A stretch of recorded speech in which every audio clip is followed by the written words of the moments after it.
Assalamualaikum warahmatullahi wabarakatuh, dan salam sehat semuanya. Di sini saya akan menjelaskan beberapa materi pembelajaran tentang anatomi, fisiologi, dan genetika. Tetapi sebelum itu, perkenalkan nama saya Astria Roselin Karambe dari Fakultas Ilmu Pendidikan, Jurusan Pendidikan Khusus, Universitas Negeri Makassar. Sebelum kita masuk pada materi, apa sih itu anatomi, fisiologi, dan genetika? Anatomi dalam bahasa Yunani yaitu ana dan tomi, yang artinya memotong atau memisahkan. Lalu didefinisikan sebagai ilmu struktur tubuh, yaitu ilmu yang mempelajari susunan tubuh dan hubungan bagian-bagiannya satu sama lain. Fisiologi sendiri adalah ilmu yang mempelajari kerja tubuh dalam keadaan normal. Maka, jika disatukan antara anatomi dan fisiologi, maka dapat kita artikan sebagai ilmu pengetahuan yang mempelajari tentang susunan atau potongan tubuh dan bagaimana susunan tubuh itu bekerja. Sedangkan genetika sendiri didefinisikan sebagai cabang ilmu biologi yang mempelajari sifat-sifat baka atau ilmu mengenai sifat keturunan.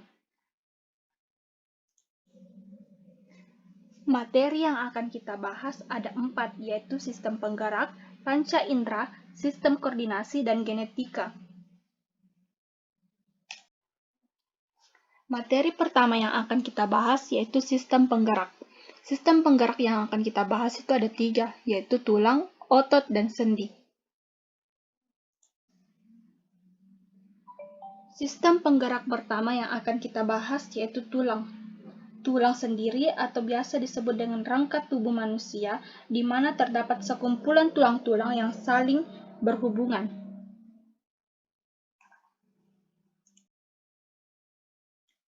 Klasifikasi tulang. Berdasarkan bentuknya, tulang mempunyai 5 macam, yaitu tulang pipa, tulang pipi, tulang pendek, tulang tak beraturan, dan tulang sesamoid. Tulang pipa sendiri adalah sebuah tulang yang memiliki bentuk seperti pipa atau silindris dengan kedua ujung tulang membulat. Tulang pipa ditemukan pada tulang pengumpil, tulang lengan atas, tulang hasta, tulang paha, tulang kering, dan tulang betis. Yang kedua, tulang pipi. Tulang pipi adalah tulang yang tipis namun juga kadang-kadang melengkung. Contohnya, tulang tengkorak, tulang belikat, tulang dada, dan tulang rusuk. Yang ketiga, tulang pendek. Tulang pendek berbentuk seperti menyerupai sebuah kubus, di mana bentuknya yang pendek dan tak beraturan, dan juga berbentuk bulat seperti lingkaran.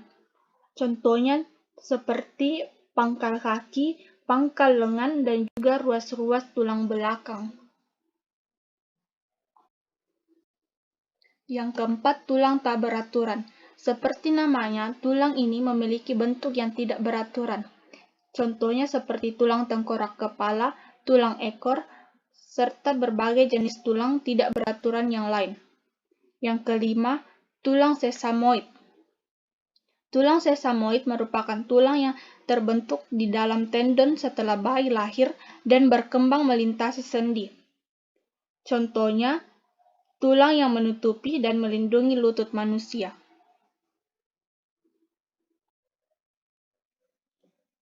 Selanjutnya, jenis tulang berdasarkan strukturnya, yang dibagi menjadi 2, yaitu tulang keras dan tulang rawan.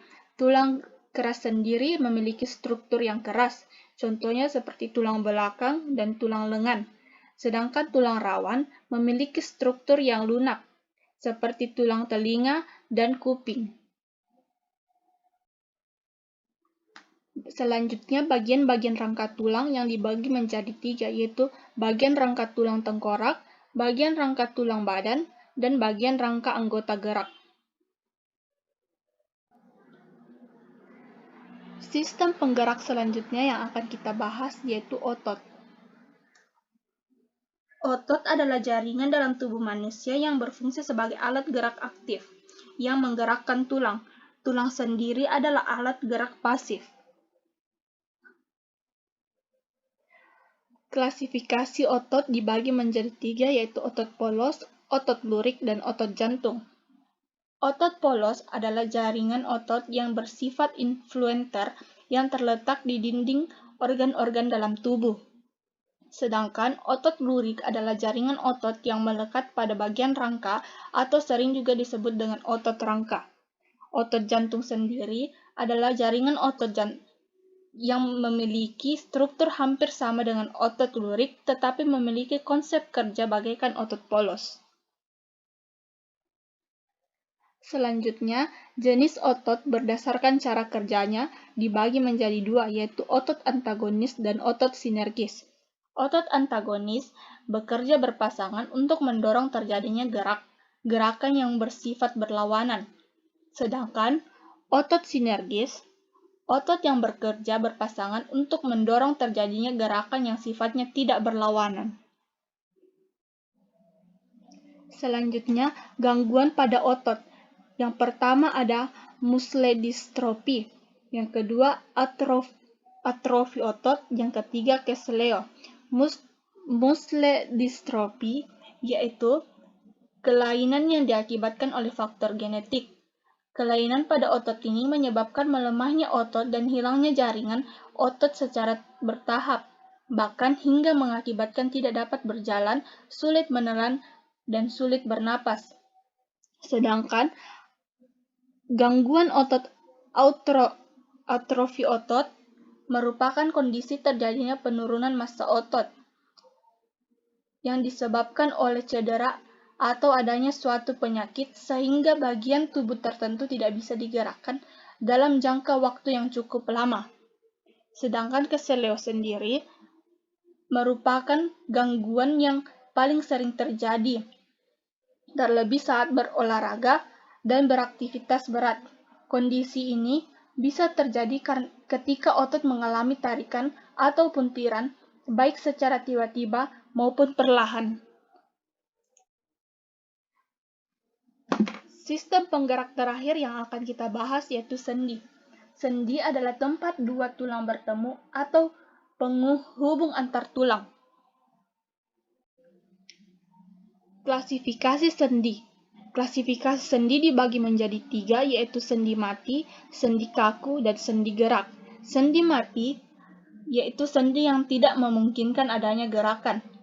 Sedangkan sendi kaku yaitu sendi yang pergerakannya sedikit atau terbatas.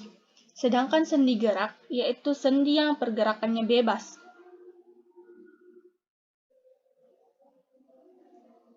Sendi gerak dibedakan menjadi 5 macam, yaitu sendi peluru, sendi engsel, sendi pelana, sendi putar, dan sendi luncur.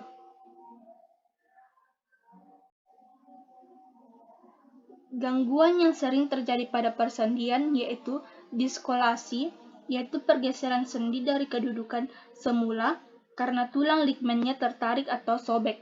Yang kedua, keseleo. Keseleo yaitu tertariknya ligamen sendi yang disebabkan oleh gerakan yang tiba-tiba atau tidak bisa dilakukan, yang menimbulkan rasa sakit.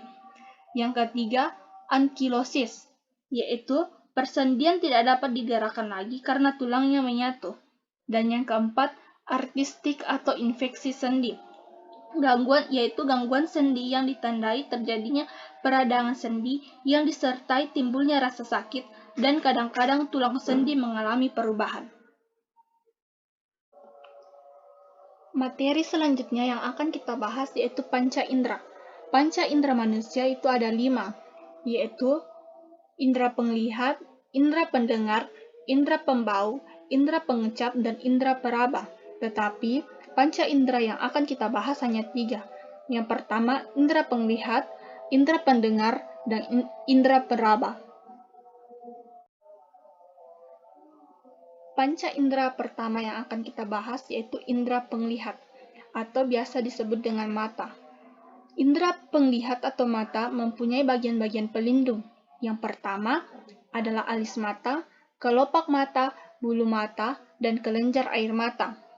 Sedangkan bagian anatomi mata itu dibagi menjadi 2, yaitu bagian anatomi mata yang bisa terlihat dan bagian mata yang tidak terlihat. Bagian mata yang bisa terlihat yaitu iris, pupil, kornea, sklera, dan konjungtiva. Sedangkan bagian mata yang tidak terlihat yaitu lensa mata, vitreous, retina, dan saraf optik. Selanjutnya, kelainan yang terjadi pada mata. Kelainan yang terjadi pada mata yang pertama itu rabun dekat, yaitu ketidakmampuan melihat benda yang terlalu dekat karena bayangan jatuh di belakang retina. Rabun dekat ini dapat ditolong dengan menggunakan kacamata berlensa cembung. Yang kedua, rabun jauh, yaitu ketidakmampuan untuk melihat benda yang jauh karena bayangan jatuh di depan retina. Rabun jauh ini dapat ditolong dengan menggunakan lensa kacamata cekung. Yang ketiga, mata tua. Mata tua yaitu gangguan penglihatan yang disebabkan otot penggerak lensa mata terlalu mengendur sehingga daya akomodasinya menurun. Mata tua ini dapat ditolong dengan menggunakan lensa kacamata ganda, yaitu cembung dan cekung.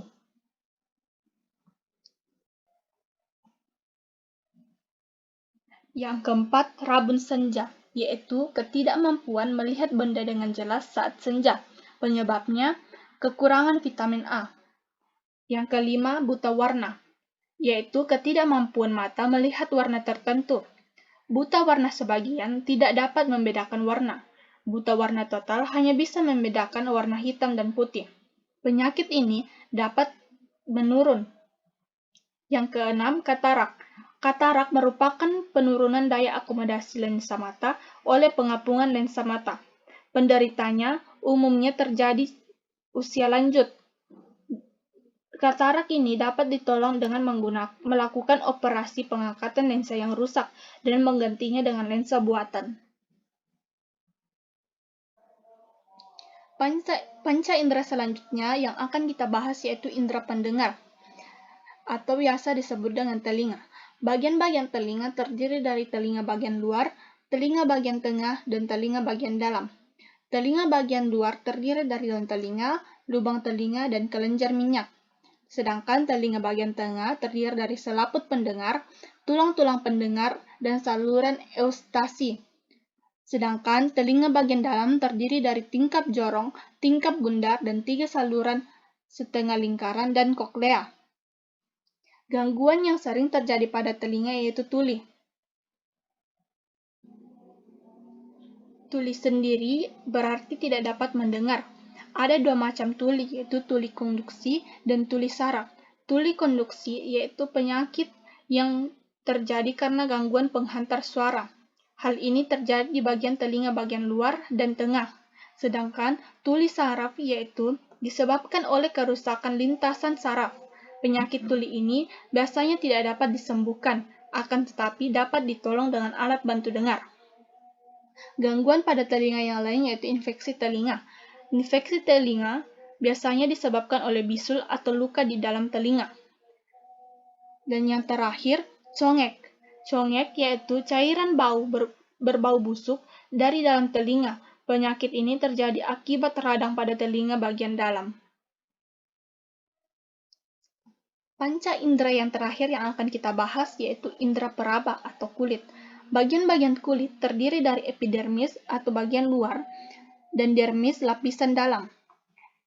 Epidermis dibagi menjadi 2, yaitu lapisan tanduk dan lapisan Malpighi.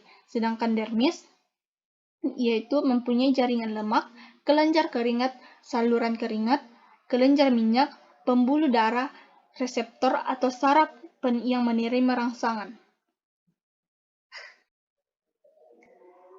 Selanjutnya, gangguan yang terjadi pada kulit yaitu yang pertama hipersensitif terhadap sentuhan, yang kedua hiposensitif.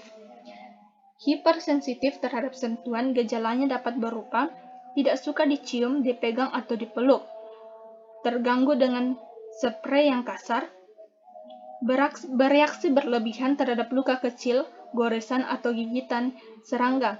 Sedangkan gejala hipotesis yaitu sangat menginginkan sentuhan atau ingin menyentuh orang lain atau benda, tidak sadar jika disentuh atau ditabrak kecuali jika sangat kuat, tidak terganggu jika luka atau memar, tidak takut disuntik, tidak sadar jika wajahnya atau tangannya kotor. Dan yang terakhir, cara merawat kulit. Yang pertama, gunakan air bersih dan sabun saat mandi. Jangan lupa mencuci tangan sebelum memegang makanan. Hindari bertukar pakaian dengan orang lain. Mandi minimal 2 kali sehari. Materi yang ketiga yang akan kita bahas yaitu sistem koordinasi. Sistem koordinasi adalah sistem dalam tubuh manusia yang bekerja untuk menerima rangsangan, mengelola, dan menanggapi rangsangan tadi.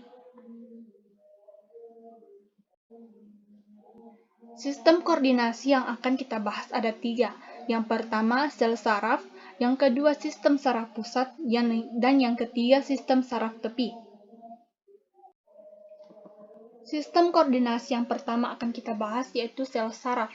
Sel saraf atau yang biasa disebut dengan neuron adalah bagian tubuh yang berfungsi sebagai penghantar rangsangan.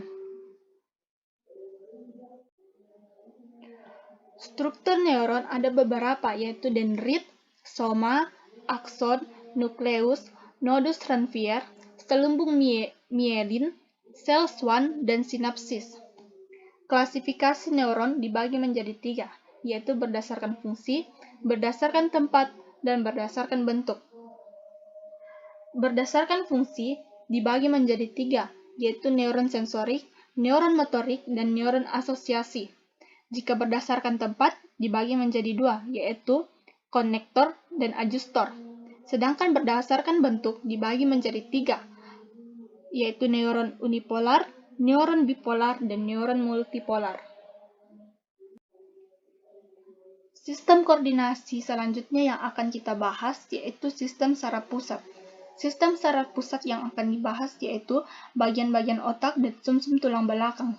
Bagian-bagian otak terdiri dari otak besar atau cerebrum, otak kecil atau cerebellum, dan yang terakhir batang otak. Otak besar terdiri dari 2 belahan yaitu belahan kiri dan kanan. Sedangkan otak kecil merupakan bagian otak yang berada di bawah lobus kepala belakang dan berhubungan dengan leher bagian atas. Sedangkan batang otak yaitu berada di dalam tulang tengkorak atau rongga kepala bagian dasar dan memanjang sampai ke tulang punggung atau sumsum tulang belakang. Sistem saraf pusat selanjutnya yaitu sumsum tulang belakang. Sumsum tulang belakang memiliki fungsi yang pertama, menyampaikan impuls sensorik dari sistem saraf tepi menuju ke otak. Yang kedua, menyampaikan impuls motorik dari otak ke berbagai efektor seperti otot rangka atau lurik, otot jantung, otot polos, dan kelenjar. Yang ketiga, sebagai pusat gerak refleks. Gerak refleks adalah gerak yang terjadi secara spontan tanpa melalui pusat gerak di otak tetapi melalui sumsum tulang belakang. Sedangkan gerak biasa yaitu perjalanan rangsangan pertama kali diterima oleh alat indera, kemudian rangsangan dihantarkan melalui saraf sensorik ke otak. Sesudah diolah di otak, tanggapan terhadap rangsangan akan dihantarkan melalui saraf motorik ke efektor. Hasil rangsangan tersebut menimbulkan gerakan biasa. Sistem koordinasi yang terakhir yang akan kita bahas yaitu sistem saraf tepi. Sistem saraf tepi yang akan kita bahas yaitu saraf somatik dan saraf otonom. Saraf somatik yaitu mempunyai 12 pasang saraf keluar dari otak dan 31 pasang saraf keluar dari sumsum tulang belakang. Saraf somatik terdiri dari saraf simpatik dan saraf parasimpatik. Saraf simpatik terdiri dari serangkaian urat kembar berupa ganglion-ganglion yang tersebar di beberapa daerah seperti daerah leher, daerah dada, daerah pinggang, dan daerah pelvis. Sedangkan saraf parasimpatik yaitu susunan saraf yang berupa jaringan susunan saraf yang berhubungan dengan ganglion-ganglion yang tersebar di seluruh tubuh. Sistem saraf parasimpatik memiliki fungsi kebalikan dari saraf simpatik. Materi yang keempat atau materi yang terakhir yang akan kita bahas yaitu genetika. Genetika sendiri adalah ilmu tentang pewarisan sifat. Dalam ilmu ini dipelajari bagaimana sifat keturunan atau hereditas itu diwariskan kepada anak cucu, serta variasi yang memungkinkan timbul di dalamnya. Dari materi genetika ini, kita akan membahas tentang kelainan genetika. Yang pertama, kelainan atau penyakit yang terpaut pada autosom. Yang pertama, albino. Albino adalah penyakit menurun di mana pada kulit manusia tidak mempunyai pigmen pewarna kulit. Kata itu berasal dari bahasa Yunani, albus, yang berarti putih. Seseorang yang albino mempunyai mata berwarna merah jambu, dan ini disebabkan karena darah yang merah tampak mengalir di retina mata. Mata albino sangat peka terhadap cahaya. Jadi, orang albino yang demikian selalu menjaga agar kelopak matanya setengah tertutup dengan selalu berkedip. Rambut albino putih di seluruh tubuhnya, bahkan jaringan di dalam tubuhnya seperti otak dan saraf tulang belakang berwarna putih. Yang kedua, brachydactyly atau jari pendek. Penderita brachydactyly mempunyai jari-jari yang pendek karena tulang falanges atau ruas jari pendek. Hal ini disebabkan oleh gen dominan B besar. Apabila gen-gen ini berada dalam keadaan homozigot dominan B besar akan menyebabkan kematian atau letal. Dalam keadaan heterozigot atau B besar B kecil menderita brachydactyly, sedangkan dalam keadaan homozigot resesif, B kecil adalah normal. Yang ketiga, polydactyly. Polydactyly merupakan kelainan berupa kelebihan jumlah jari tangan dan kaki. Kelainan atau cacat ini bersifat menurun. Kelainan ini diwariskan oleh gen autosom dominan P besar, sedangkan gen P kecil mewariskan sifat normal. Orang normal memiliki genotip P kecil, sedangkan penyandang polydactyly genotipnya P besar, dan P besar, P kecil. Selanjutnya, mutasi gen atau kromosom dibagi menjadi dua, yaitu Down syndrome dan sindrom Turner. Down syndrome disebabkan oleh faktor genetik atau warisan dari orang tua kepada keturunannya. Kelainan kromosom yang paling banyak di masyarakat adalah Down syndrome, yang mempunyai kromosom 47 dengan kelebihan pada kromosom 21. Sedangkan manusia normal hanya memiliki 46 kromosom. Sedangkan sindrom Turner adalah suatu kelainan genetik pada wanita karena kehilangan satu kromosom X besar. Wanita normal memiliki kromosom seks X besar dengan jumlah total kromosom sebanyak 46. Namun, pada penderita sindrom Turner hanya memiliki kromosom seks X besar, O besar, dan total kromosomnya 45. Baiklah, mungkin itu saja yang dapat saya jelaskan. Kurang dan lebihnya mohon dimaafkan, dan terima kasih.